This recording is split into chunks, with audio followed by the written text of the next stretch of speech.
प्रयागराज में कल काफ़ी भारी वर्षा हुई।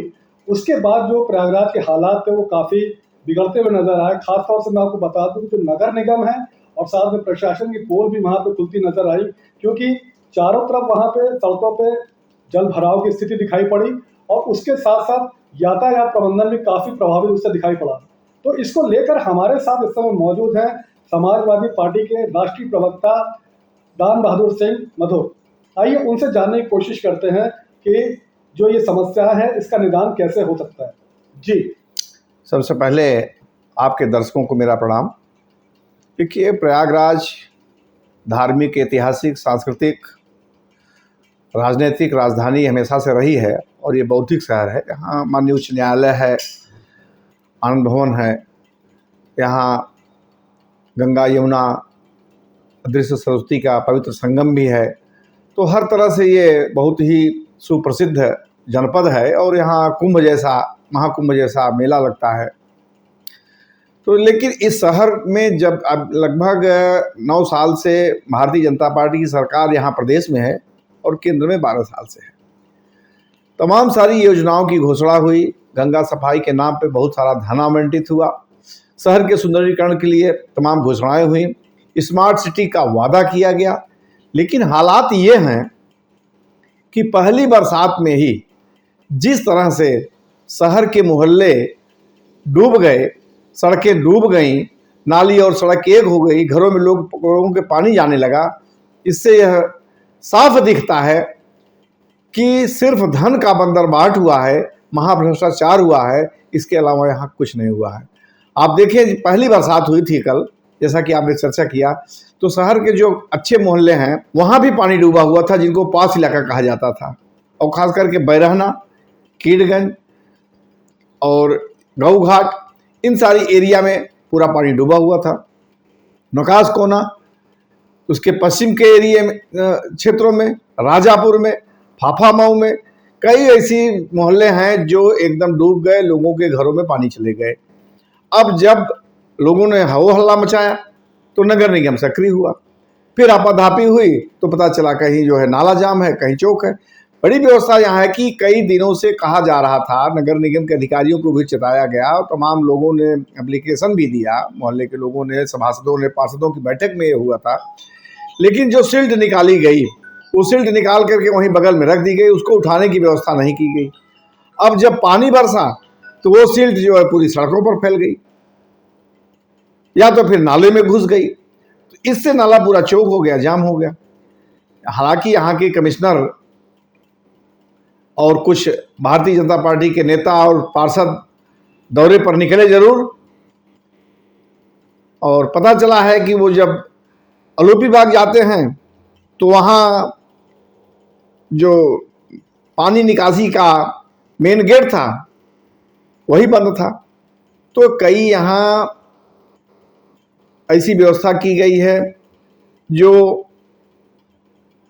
पानी निकाला जा सकता है, जहाँ से एसटीपी की व्यवस्था की गई है, जहाँ शुद्धिकरण की भी व्यवस्था है। लेकिन लापरवाही इतनी बड़ी है कि न एसटीपी सही ढंग से चल रही है, न नाले साफ किए गए, मोहल्लों में कचरे जमा थे, वो बहुत दिन से उठे नहीं हैं। तो अचानक जब बरसात हुई तो वो कचरे भी नाले में आ गए, जो सिल्ट निकाली गई थी वो भी नाले में आ गई, और पूरी तरह से जो पहले से ही भटा हुआ नाला था, साफ नहीं हुआ था, वो एकदम और अधिक भट गया, जिसकी वजह से ये बरसात में संकट आया। दान बहादुर जी, मैं आपसे जानना चाहता हूँ कि मानसून की पहली बरसात थी और अब तो मानसून शुरुआत हुई है, तो आपको क्या लगता है कि किस तरह के हालात आगे दिखाई पड़ने वाले हैं? क्योंकि नगर निगम और प्रशासन का ये दावे जो थे वो कहीं ना कहीं खोखले साबित हो रहे हैं।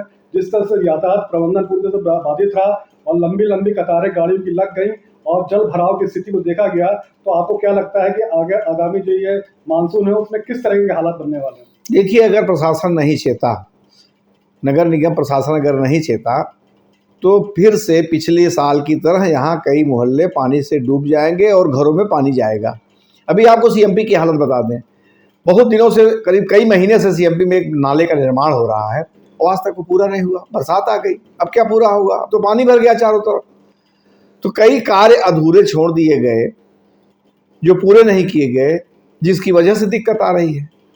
मतलब आपको लगता है कि पिछले साल के जो अनुभव थे उससे कोई सीख ली नहीं गई है? बिल्कुल सीख नहीं ली गई। जैसे आप देखते हैं कि यहाँ प्रयागराज जो है वो यहाँ पे विद्यार्थी लोग कॉम्पिटिटर्स यहाँ पे पढ़ने के लिए बाहर से आते हैं, और पिछली बार जिस तरह से मुसीबतों को उनको सामना करना पड़ा, तो कहीं ऐसा तो नहीं कि इस बार भी उसी तरह के हालात बनते नजर आ रहे हैं? अब आपको बता दें कि पिछले साल ये जो सलोरी बघड़ा का इलाका है, राजापुर का इलाका है, आप उधर चले जाइए करेली के दक्षिण की तरफ, उधर का इलाका है, वहाँ ससुर खदेरी नदी आती है मिल करके, और इधर दारागंज का इलाका है, बहुत सारे गऊ घाट का इलाका है, फाफामऊ के बगल रसूलाबाद घाट से लेकर के शंकर घाट कॉलोनी तक का इलाका है। इन इलाकों में बाढ़ की वजह से पानी डूब गया था इलाका। अब है क्या कि जो एसटीपी से जल निकासी की व्यवस्था है, जो जल निकासी होनी चाहिए, पता चला इंजन आपका ठप हो गया, आपके नाले चौक हो गए हैं, इंजन चल ही नहीं रहा है, मशीनें ठप हो गई हैं, तो शहर का पानी जो बाहर निकालने की व्यवस्था, नदी में डालने की व्यवस्था है, गंगा नदी में डालने की व्यवस्था है, वो व्यवस्था की बाधित हो जाती है। तो अपने आप पानी रिवर्स हो करके वो मोहल्लों में आ जाता है, घरों में घुस जाता है। पिछले साल भी यही हुआ और पूरी त्राही त्राही मच गई, कई घरों में पानी घुस गया, सैकड़ों लोग सड़क पे आ गए, कई स्कूलों को खाली कराया गया। स्कूली बच्चे, यहाँ बहुत सारे यूनिवर्सिटी के लड़के रहते हैं, कंपटीशन देने वाले बच्चे रहते हैं तमाम मोहल्लों में, सब निकल करके बाहर आ गए और कई स्कूलों में उनका डेरा बसाया गया। कई दिनों तक वो तंबू में पड़े रहे, फिर अपने जब पानी निकला तो अपने घरों में गए। प्रशासन लाचार हो गया, प्रशासन ने हाथ खड़े कर दिए। तो पिछली बार जो समस्या आई थी उससे भी निजात पाने के लिए कोई नई तैयारी प्रशासन ने नहीं की, यही विडंबना है। मेरा कहना यह है कि अभी समय है प्रशासन को एकदम द्रुत गति से, तेज गति से सारी पावर लगा देनी चाहिए, और जितने नाले हैं उनको साफ करके उनकी सिल्ट ठीक ढंग से हटाई जाए, डिस्पोज की जाए, और पानी की जो एसटीपी जहाँ जहाँ लगी हुई है वहाँ से पानी के निकासी की व्यवस्था नदी में अगर सुचारू रूप से नहीं की गई तो इलाहाबाद शहर, प्रयाग या पवित्र प्रयागराज फिर डूबेगा, इसमें कोई दो राय नहीं है।